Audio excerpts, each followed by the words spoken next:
Hello everyone, मी आहे Nikita. Welcome to my mini vlog. खूप स्किन टॅन झाली असेल तर तुम्ही काय करू शकता हे तुम्हाला माहिती आहे का? तर मी तुम्हाला आज सांगते टॅन रिमूव्हिंग पॅक. तर हेअर स्पा करून झाल्यानंतर मी केले होते आयब्रोज करून झाल्यानंतर आपल्याकडे फेशियलचे क्लायंट होते.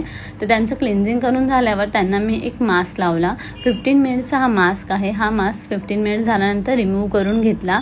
तर तुम्ही बघू शकता याचा रिझल्ट किती सुपर्ब आहे. खूप मस्त रिझल्ट आहे. इन्स्टंट टॅन रिमूव्हिंग होतं. शिवाय तुम्हाला जर ह्या मास्कची लिंक हवी असेल किंवा मास्कची माहिती हवी असेल तर फक्त ग्रीन मास्क म्हणून टाका कमेंटमध्ये. मी तुम्हाला सांगते की हा मास्क कोणता आहे. त्यानंतर आपल्याला back to back hairstyle makeup sari ट्रिपिंगचे क्लायंट होते. 3 क्लायंट होत्या. 3 सिस्टर्स होत्या. ह्यांचे मी मेकअप हेअरस्टाईल साडी ट्रिपिंग करून घेतलेलं आहे. ह्यांना माझा मेकअप खूप आवडला होता आणि त्यांनी रिव्ह्यूही दिलेला आहे. तुम्ही माझ्या इंस्टाग्राममध्ये बघू शकता. त्यांचं झाल्यानंतर आपल्याकडे आलं होतं एक छोटंसं बाळ. ते म्हणजे तुम्ही पाहू शकता.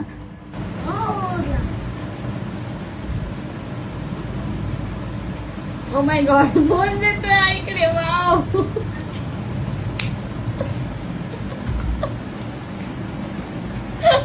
आजकाल मुलांना फक्त समजलं की आपलं कोण व्हिडिओ काढतं की लगेच ते पोस्ट द्यायला चालू असतात. नंतर ना त्याच्यासोबत मजा करून त्याच्या मम्मीचं फेशियल करून झाल्यानंतर त्याला बाय बाय करत माझा दिवस संपलेला आहे. आणि thank you so much for watching guys. Thank you so much. Bye.